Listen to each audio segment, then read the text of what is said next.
Tanner, and this is episode 2 of Phone a Friend from BraunAbility. Our guest this week is Madeline Delp. Madeline Delp is Miss Wheelchair USA 2017. She was the first woman in a wheelchair to place in the top 10 at a Miss USA state pageant, and she won Miss Congeniality. She's also the executive director of Live Boundless, an organization whose mission it is to create a more inclusive world for people with disabilities. Please welcome Madeline Delp! Welcome to your own home. I feel at home. We already have the same color walls, so we're... This is great. We've both got like a beach theme going on. I know. You got the beach pictures in the back. I got the palm tree beside me. So Madeline, tell me more about Live Boundless. Yeah, so when I was first injured at 10, I received this crappy little wheelchair and could not get insurance to get a new one for years. And so I had this like experience of not having the right equipment. And when I got older, I realized like, oh, I want to help people who are in the same situation or people who don't have access to wheelchairs at all. So that inspired me to found Live Boundless. And so far we've delivered over 400 wheelchairs in South America and Asia. So last year I went to the Philippines and Ecuador, and we got to see people who just had never had wheelchairs and had been bedridden, or who, recently were injured and didn't have options. We even helped people who were fighting in the military. And so it's just a passion of mine to be able to give back and, help people who really don't have any options and to help them live boundless. That's amazing. Where can people go if they want to help out and get involved? They can go to liveboundless.org and find out more about the organization, and feel free to reach out to me. It's Madeline Delp at liveboundlessevents.org if anybody wants to write. Yeah. Madeline, in doing my research, because I'm a professional, what I found out is that we might actually be the same person, because we both are sort of daredevils. We're adrenaline junkies. We've both gone skydiving. Yes. We both were homeschooled, and we both love Berlin. So, I mean... You've been to Berlin? Yeah, oh my gosh. I love Berlin. So, Miss Wheelchair USA, I'm assuming you've been to all 50 states, which brings us to a segment that we call Remember When We Used to Go Places? I have almost been to all 50 states. For some reason, North Dakota hasn't made the list yet, but I think I've been to 43 now, so I'm almost there. So have you been to how about Hawaii and Alaska? Those are always okay. You've been to those. Those off. I've been to those. Hawaii's my favorite. I think that's like the I can tell just by choice. Your artwork. Really? I mean, I don't know. I'm not really that into beaches or anything, but... Yeah, whenever people ask the beach or mountain question, I'm always the beach person. Even though I know. That's like... The beach and wheelchairs don't necessarily go together great. No. I mean, if you dare to venture on the sand, you will have sand on your wheelchair for weeks afterwards, or it could get stuck. It can be a mess. So what are some of your favorite road trip memories that you have before we were all sheltering in place? My absolute favorite road trip was when I was Miss Wheelchair USA, the whole year that I did my travel and did speaking. I teamed up with BraunAbility and for a challenge to drive cross country over 2 months. And so I did this whole route around the entire US.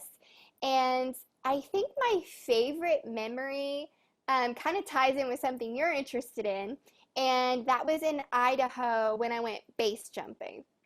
Whoa. Yes. That's now base jumping, for people who don't know what it is, and to be frank, I don't know what it is. My understanding of it is just like, we can parachute off of anywhere and it will be fine. That's basically it. I jumped off a bridge. It's one of the few legal places in the US that you can base jump. I met up with my trainer to jump named Chuma, and Chuma was like hooking me up in the vest, and I asked, "Have you ever done this with somebody in a wheelchair before?" And he was like, "Oh yeah, I actually have a friend who I've jumped with several times." And he was like, "You know what? He actually got injured jumping off of this bridge." And I was like, Oh "Why are man, you telling me this right now, right before that's I'm about to jump?" the people who are running these things never instill confidence. I've found, like they're Oh always no. making jokes, and uh, so wait, he wasn't telling you that his friend that jumped off the bridge actually ended up in the wheelchair because of the base jump, right? Yes, he was saying that. It was That's what? completely What? true. It was What? completely true. The guy got paralyzed jumping off of the bridge. And so I was like, well, I guess I'm already there. You know, how much That worse can it get? that does sort of that's always been my perspective too. Is like, well, we're Yeah. already at a we're already in this situation. How much worse can it get? Yeah, why not? Let's just go for it. All right. Okay. Three, two,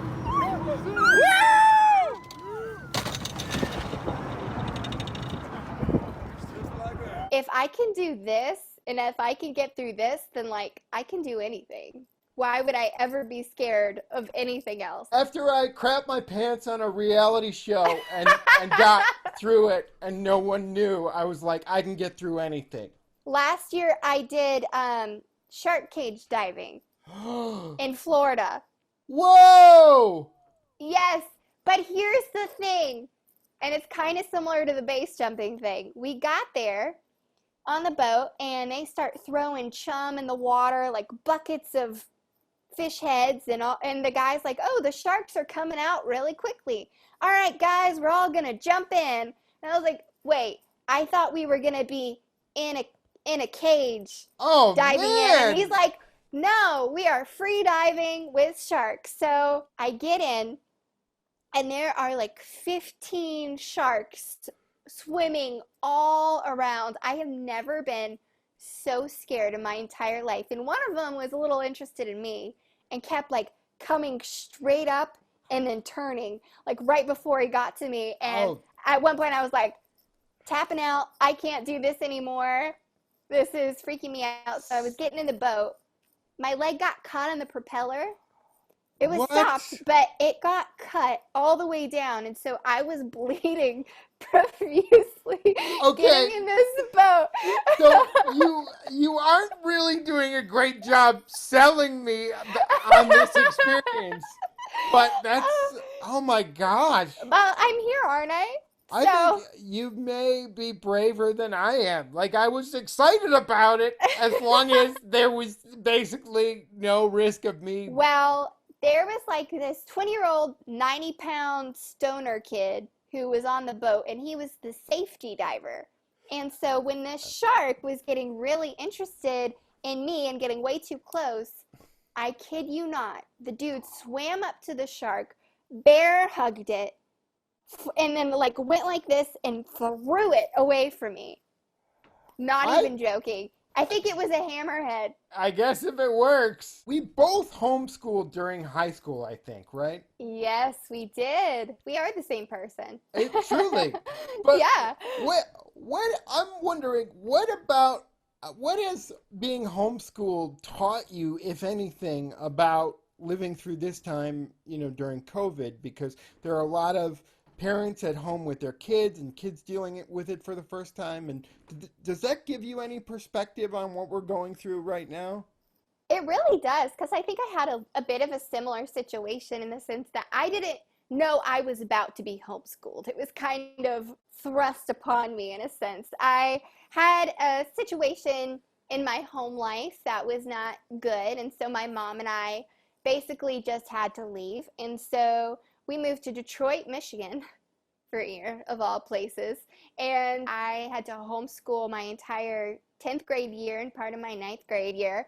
And I was like, not ready for it, not expecting that, and just had to teach myself everything pretty much. So, what I learned later after the fact was that it made me so much more creative and it made me think outside the box because I was like, oh, I can learn this way, or I can use these materials or experiences to supplement what I'm learning and to like learn in a new way. So kind of to translate that, when I went to college, I was like always coming up with these alternate ideas for projects. Like I'd be like, instead of this paper, can I create a video project? Or can I like, I brought Play-Doh to one of my presentations one day for like people to actually get something in a new way. So it made That's me be like, awesome. I don't have to stick to the like original plans of things. I can really Yeah, expand that. I Yeah. think I had a similar experience because I remember being homeschooled. I was sick in high school for a long Oh, time, yeah.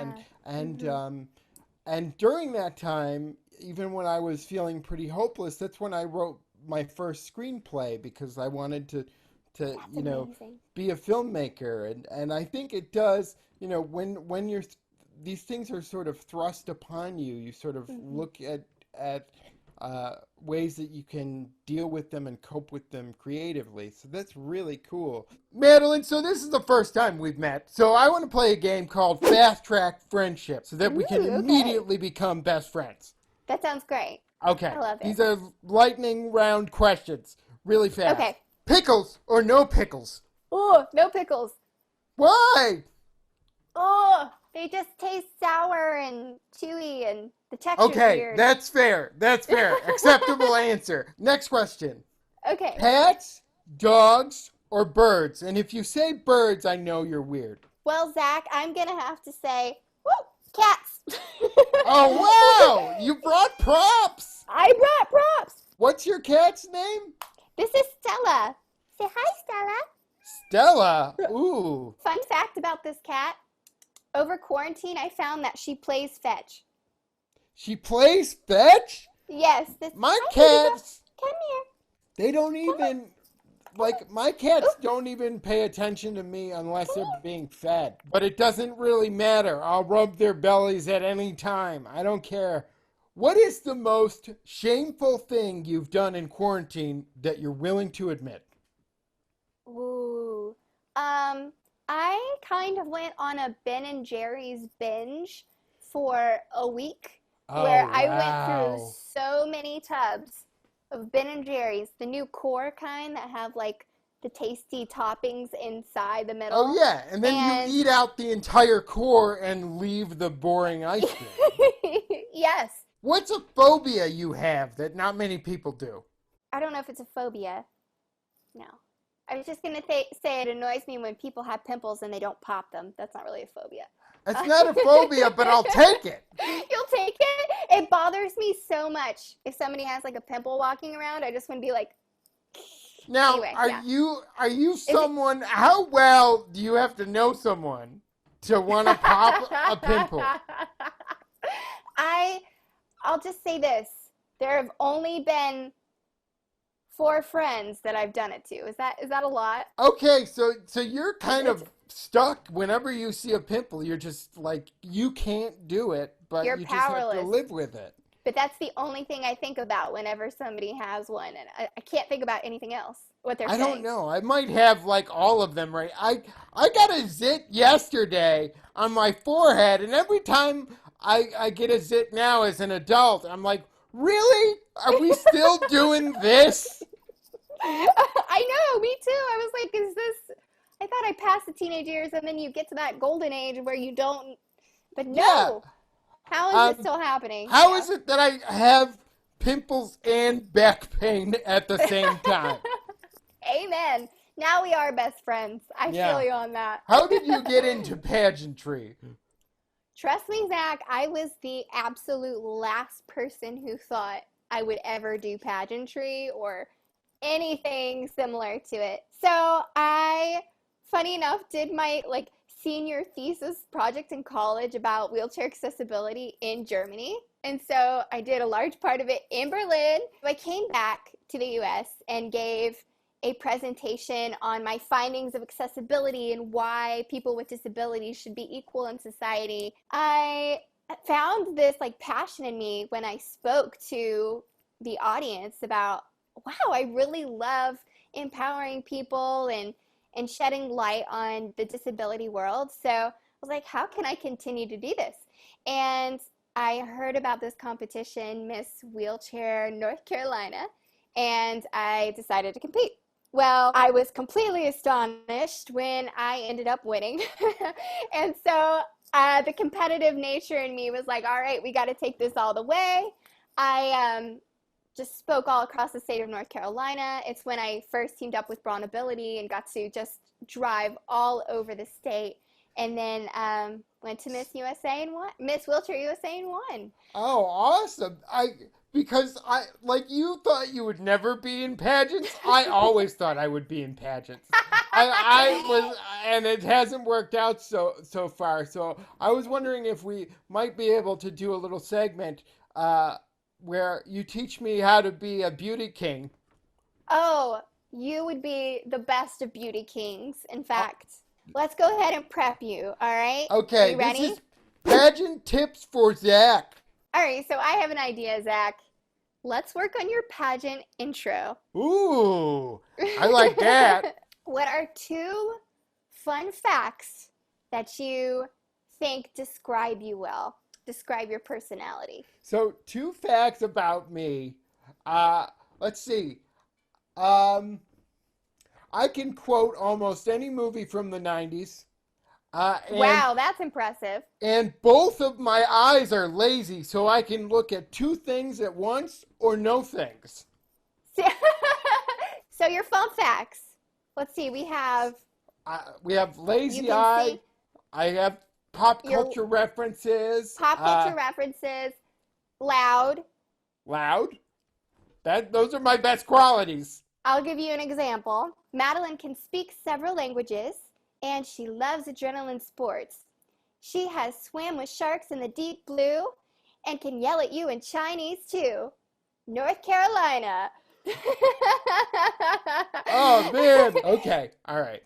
Zach Anner can quote any movie from the 90s and read in two directions at once. He can be loud in any situation and loves a good vacation. New York! Woo! This is gonna sound like a pageant question, but Go it's for it. a question that I get a lot. What advice would you have for parents of kids with disabilities who are struggling? Do you have anything that I can steal? Because I get that question so often, and I never quite know what to say. Now, I'm not sure about you, but as far as my experience, my mom, who was a single mom, she raised me alone. She was very protective. Obviously, I'd been in a car accident. Her little only baby girl was hurt, and she did not want me to really do Mm. much. And so it was kind of this battle of me finding independence and like pushing the boundaries. And I think that's why I almost went so far in the end of like jumping off of bridges Yeah, and when I swimming with sharks. skydived, I told my mom that I was taking an English literature course, and that's why I wasn't going to be available for a few That's hours. great. But I was When I really went, jumping yeah. out of a plane. No, I think the advice for parents is sometimes you do have to let go and just let them experience new things, especially things that'll make them feel confident and make them feel, independent, because that's very important, building independence at an early age. I mean that's a journey that I feel like I'm still on at 35. Me too. Yeah. Thank you so much for joining us. It's been such a pleasure meeting you. We It's are like best friends now. We're the It's same been a people. blast, and now I feel like I can strut on the stage and Yes, you're become ready. Mr. Wheelchair. And thank you to BraunAbility for making this show possible. Be sure to like and follow them on Facebook and check out their page for next week's episode. Thanks, guys. Bye. Bye.